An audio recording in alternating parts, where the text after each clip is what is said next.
So this is a question you and I've never talked about, but what are you hearing about the MRIs, I forget the brand, Prenuvo or Yeah. something, where you can do the full MRI and Mhm. do you know much about that? And if you I do, I'd love your I thoughts. have, a lot of people love that option. It's Mhm. at this point going to be all out of pocket. And so cost is a barrier to a lot of people. That is one of those things that's going to be very personal, I think, because some people have a higher tolerance for things like they might find an abnormality and you're doing more testing and biopsies and things like that, and then find out there's nothing, right? And so it's really going to depend on you personally, whether you want to pay for it and like how you handle abnormal results, right? Because Yeah. that's hard.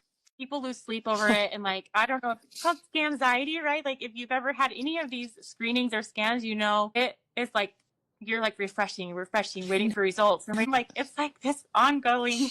It's terrifying.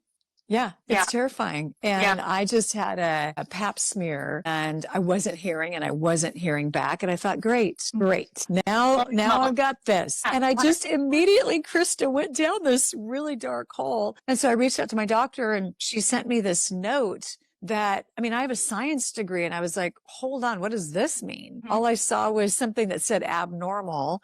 And then I sent a note as I was panicking.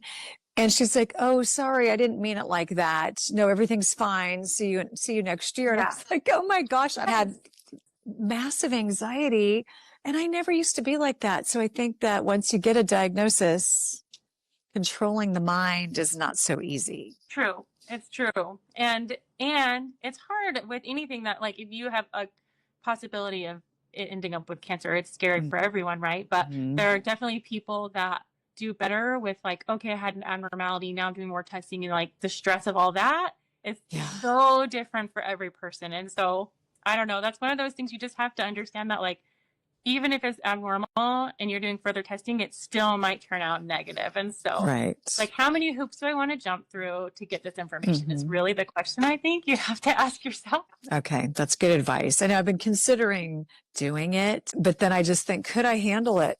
Could I handle the weight? And that was for me with cancer, that was probably the hardest thing for me was waiting for pathology to Yes. come back and trying to control that darn mind. Honestly, was hard. Yep. Yeah. It is. It's hard.